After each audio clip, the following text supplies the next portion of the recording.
He is known as one of the strongest superheroes in the DC universe. Those who dare to challenge him can hardly last 3 seconds. He is even officially recognized as an anti-hero, with godlike powers. Unlike traditional saintly heroes, as a deity, he shows a thunderous wrath while protecting the world, and ruthlessly eradicates the filth of the world. His style is both righteous and wicked, with unpredictable moods. What experiences shaped this fearsome god of death 5,000 years ago? In Kondak, a slave unearthed a priceless ruby underground. He devotedly presented the gem to his master. However, what greeted him was a cold and sharp dagger. The young Heorot happened to witness this brutal scene. Long oppressed, Heorot's anger was ignited by this sight. He no longer remained silent, and fought with all his might to seize the gem. It was as if he wanted to pass this symbol of freedom to every suffering slave. But his actions infuriated King Aktun, the tyrant of Kondak. The tyrant immediately ordered Heorot to be sent to the guillotine. In his final moments, Heorot resolutely raised his hands with a determined gaze. He hoped to awaken the courage of others with his death. Just as the executioner raised his blade, something strange happened. Heorot suddenly vanished without a trace. A mysterious force had transported him into a deep cave. The Wizarding Society,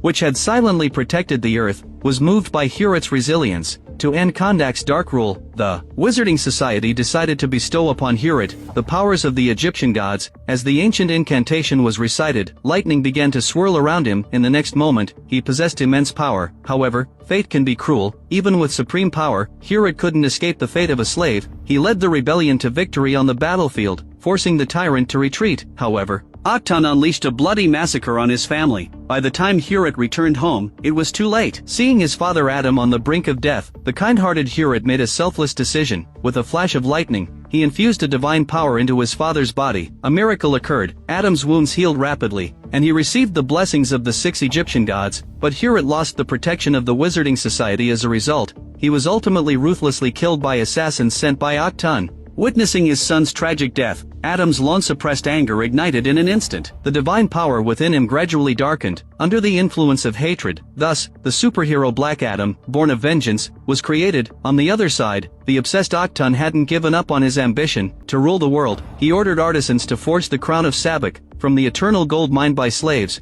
attempting to gain the power of ancient demonic gods through a mysterious ritual. Once the ritual was complete, he would acquire this powerful force and thus rule the world. However, just as a servant was about to present the crown, a bolt of lightning struck down. The servant was instantly turned to ashes. Aktun's dreams were completely shattered in the fury of Black Adam. Even though Aktun had given up everything at this moment, it couldn't quell the anger within Adam's heart. Worse still, Adam couldn't control the immense power that overflowed from his rage. Everywhere he went turned to ruins. Civilization gradually declined under the ravages of this power. The Wizarding Society believed that Adam had been blinded by hatred, and didn't deserve the power of the gods, so they decided to make him pay the price. The wizards of the society united to challenge Black Adam. The battle was exceptionally fierce, lasting 3 months. 6 of the 7 wizards fell to Black Adam's might. In a critical moment, the last remaining gray-robed wizard exhausted his life force, and sealed Black Adam deep underground. The crown of Sabbac also disappeared, hidden away. In the river of history, it was thought that the world had returned to peace, but 5,000 years later, this dark power was awakened once more. An expedition team found a mysterious tomb based on ancient records. Through the inscriptions on the tomb, they determined that the one buried here was indeed Adam, sealed away 5,000 years ago. Ahead, the crown of Sabbac floated in the air. The team had just obtained the crown and was preparing to leave. Suddenly, an armed unit appeared. They took Dr. Anna's brother hostage, forcing her to hand over the crown. Reluctantly, Anna had no choice but to comply. The mercenaries pretended to allow Anna to say her goodbyes. Seizing the opportunity, Anna quickly recited the incantation from the stone tablet. In an instant, lightning struck down and Adam emerged. One mercenary stepped forward to investigate, but Adam grabbed him by the throat. He was instantly reduced to ashes by electricity. The other mercenaries panicked and raised their guns to shoot, but to Adam, these weapons posed no threat at all. The mercenaries were easily crushed like ants. Adam's power was beyond imagination. Bullets striking him only sparked harmlessly. He ascended and launched a counterattack, his speed surpassing that of sound. The mercenaries he caught were either dead or severely injured. The worst off were those who were electrocuted and melted away. Perhaps because a trace of goodness remained in his heart, Adam saved Anna, who had freed him. But the other mercenaries weren't so fortunate. Within seconds, the armed unit was completely annihilated. The box containing the crown of Sabbac also fell to the ground. Anna hurriedly picked up the crown and fled with her brother. As a bolt of lightning exploded, the tomb was destroyed. Adam also arrived in this unfamiliar world after 5,000 years, but as the two got into the car, they realized reinforcements for the mercenaries had arrived. completely surrounding Adam. They clearly hadn't yet realized the terror of Adam. After all, he harnessed the powers of ancient gods.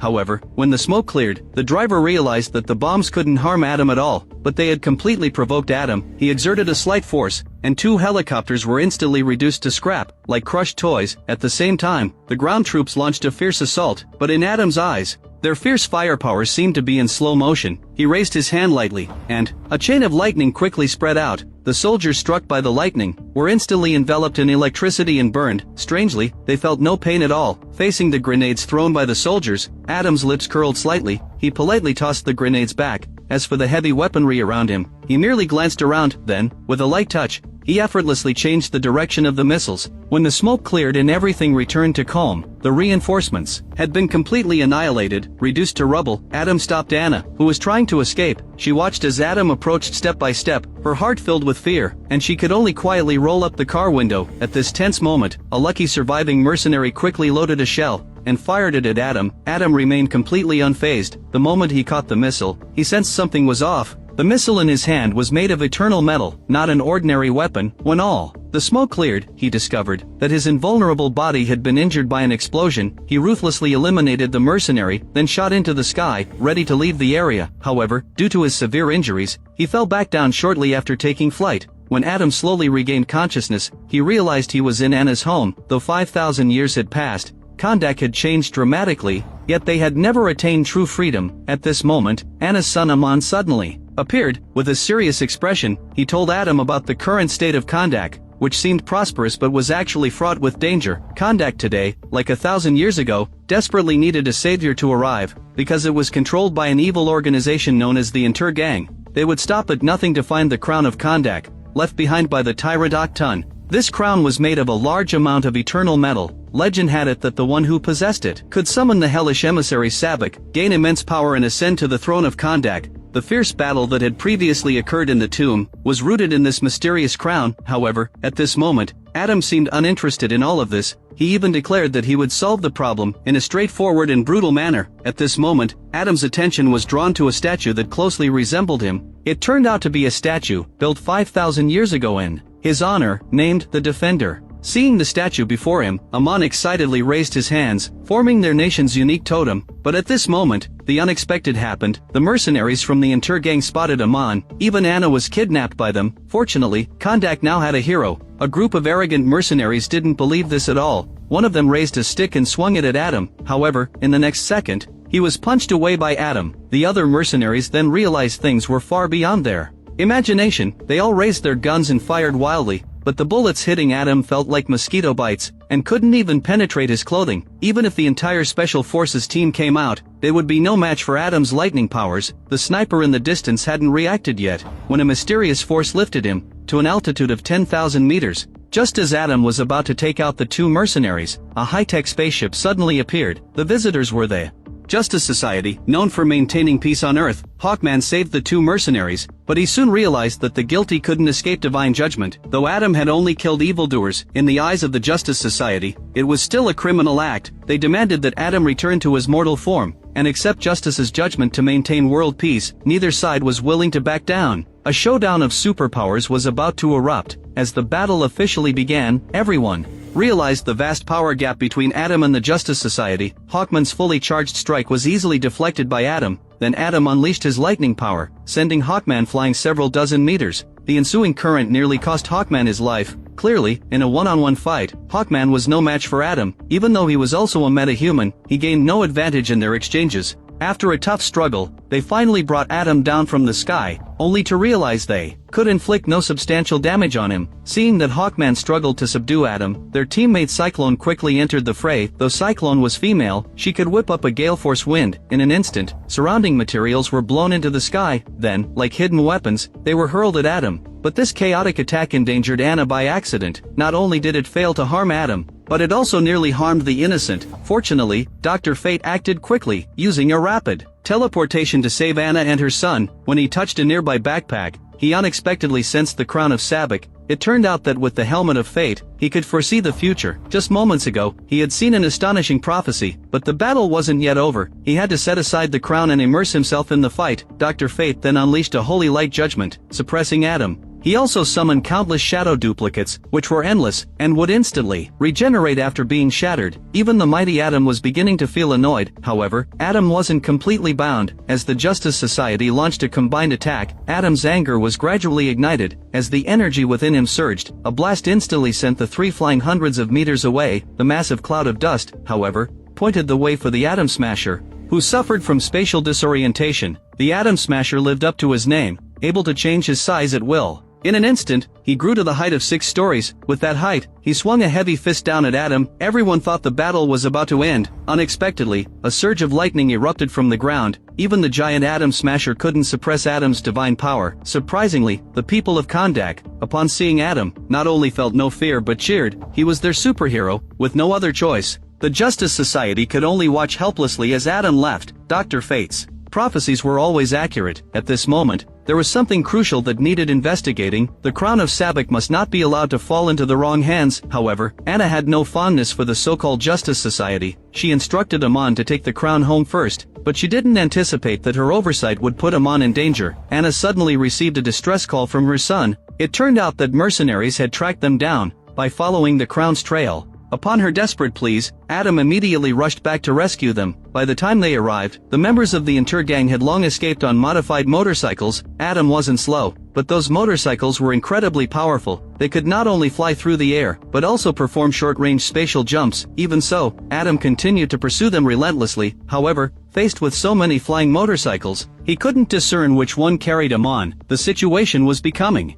increasingly dire. The Justice Society also joined the rescue operation, but there were many internal conflicts among them. Adam was solely focused on resolving the crisis, completely disregarding the lives of mortals. Once he caught up with the enemy, he attacked without mercy. He chased fiercely, capturing the last motorcycle and even pursuing it to a distant country. Yet Amon was still nowhere to be seen. It turned out that these motorcycles were all decoys. The real Amon had already been secretly smuggled out of the country. The rider attempted to slip away but was thrown away by Adam. The trail was thus cut off. Amon's whereabouts became a mystery. Fortunately, Hawkman wasn't as impulsive as Adam. He captured 2 prisoners, preparing to interrogate them. He thought Anna's violent interrogation was too bloody, and Adam intervened to stop it. Unexpectedly, he just thought Anna's methods were too gentle. In the blink of an eye, Adam flew the prisoners to an altitude of 10,000 meters. Under the immense pressure, the prisoners hurriedly confessed, but in the end, they couldn't escape the fate of being thrown from the heights. Hawkman was extremely dissatisfied with this,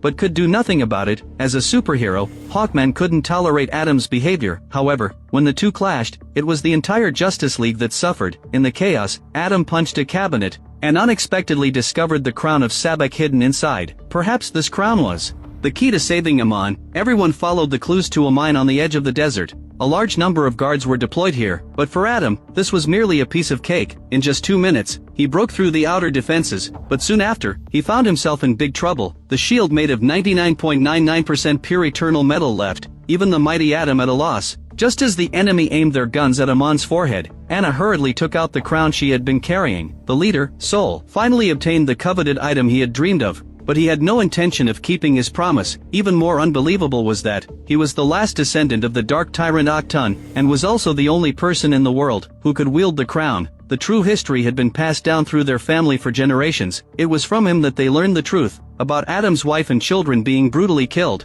Fortunately, completing the ritual required deactivating the energy shield, which gave Adam a chance to act. However, a bullet was still fired towards Amon. At the critical moment, Adam saved Amon with his incredible speed, but this completely ignited his fury. The lightning within him surged out, attacking everyone present indiscriminately. The Justice Society saved everyone at a crucial moment. The uncontrolled power was accompanied by a powerful explosion. The entire base instantly turned into a ruin, although Sol was ultimately burned to a crisp. They didn't know that he had completed the ritual. At the last moment, a catastrophe for humanity was about to unfold. Fearing Adam's power, Hawkman sought out Adam again. At this moment, Adam revealed the truth from that year. It turned out that it wasn't Adam who was bestowed with divine power, but his son Herit. Herit did indeed save many slaves, but his family was subsequently killed. To save his dying father, Herit taught Adam the incantation to gain power. However, Adam had just transformed for a short time. When Hurod was killed by Octun's minions, in his rage, the father completely darkened, giving birth to Black Adam, leading to the subsequent catastrophic explosion. The wizards chose to seal him away,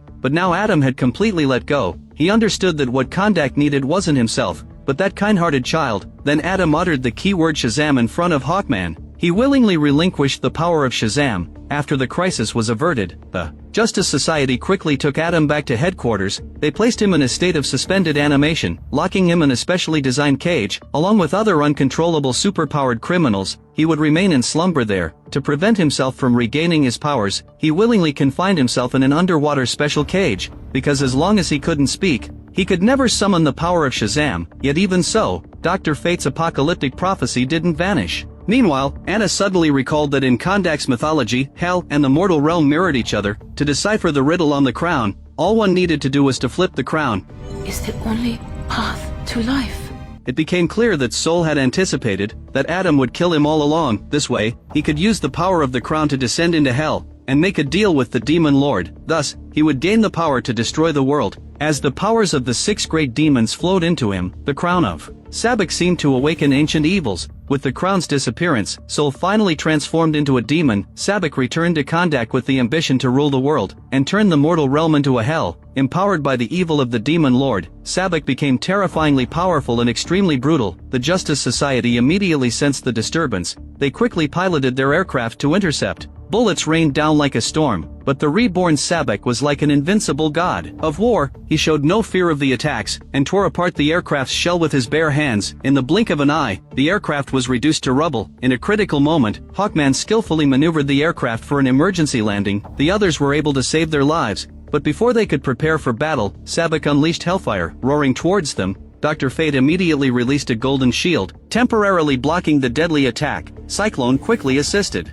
the Doctor in redirecting the flames. The members of the Justice Society coordinated to engage in a wheeled battle. Sabbac was surprisingly pushed back repeatedly, but soon everyone realized that Sabbac was almost immune to physical attacks. After Hawkman struck him with a giant axe, the wound healed instantly in the hellfire. It seemed that only magical powers of the same lineage could possibly contend with him. At this moment, Sabbac had entered the palace, taking slow steps toward the throne. Dr. Fate could only gamble everything. He immediately cast a golden shield to block his teammates' path, preparing to face the powerful Sabbac alone. He had long foreseen the inevitable outcome of destruction. In millions of simulations, there was only one hope for victory, and that was to sacrifice himself to awaken the sleeping Adam. Despite Hawkman's desperate pleas, Dr. Fate resolutely soared into the sky. He had already devised a plan for dealing with Sabbac. He used magic to control Sabbac's movements, then summoned duplicates to fight. This time, however, the scale would be much larger. Their numbers exceeded 1,000. While it seemed like a war of attrition, he had his own intentions. In the next moment, the Doctor used his mental powers to appear before Adam. He then cast a spell remotely to release Adam from his confinement. He hoped Adam would fight for his son. Although Adam broke the seal, he was now just a mortal, unable to speak. He couldn't summon the power of Shazam. He was easily subdued by the ordinary guards. The Doctor quickly rushed to Sabbac and fought to buy time for Adam to escape the guards. Unfortunately, his dazzling techniques seemed insignificant before absolute power. Even when the Doctor exerted all his strength, he still couldn't stop Sabbac's ambition to rule the world. As his strongest strike was easily countered, Dr. Fate fell to the ground. Hawkman immediately led the team toward the palace, but unfortunately, it was already too late. With his helmet removed, Dr. Fate no longer wielded the powerful laws of order. In an instant, he was crushed by a punch from Sabbac and vanished. Sabbac disdainfully kicked away the helmet. He then slowly sat on the throne. To complete the final coronation ceremony, a pillar of flame shot into the sky, shattering the gateway between the mortal realm and hell, clearing the way for millions of demon soldiers to descend. At this critical moment, Amon appeared. He shouted, "To awaken the people of Kondak, to defend freedom against evil." Adam seemed to sense this power, and instantly recited the incantation, transforming into a bolt of lightning that shot into the sky. In an instant, he unleashed tremendous power, quickly overturned the guards and escaped from the underwater prison. He reached Kondak just in time to prevent Amon from being crushed by a statue. The Atom Smasher rushed forward to hold the statue, allowing Adam to defeat the Demon Lord. At this moment, Hawkman was locked in a fierce battle with Sabbac. Just as Hawkman was about to have his wings torn off, an angry lightning fist roared in. It instantly knocked Sabbac back several meters. A feud that had lasted 5,000 years was finally about to reach its conclusion today. At this moment, Sabbac had power enough to match Adam head-on. The deadly red lightning left marks on Adam's steel body. After several exchanges, Adam felt a sense of crisis. Sabac's attacks could easily pierce his body, and his own strength was gradually fading. Just as Sabbac was about to deliver a fatal blow to Adam, he was suddenly ambushed from behind by Hawkman, and nearly lost his life on the spot. He immediately pulled out a steel pipe, and thrust it at his opponent, but he realized that he had only killed an illusion. It turned out that Hawkman had used Dr. Fate's helmet to cast a duplication spell. Numerous Hawkmen surged forward, pinning Sabbac to the throne. Adam took the opportunity to grab Sabbac's demon horns and gather his strength. As his power reached its peak, Sabbac was torn in half.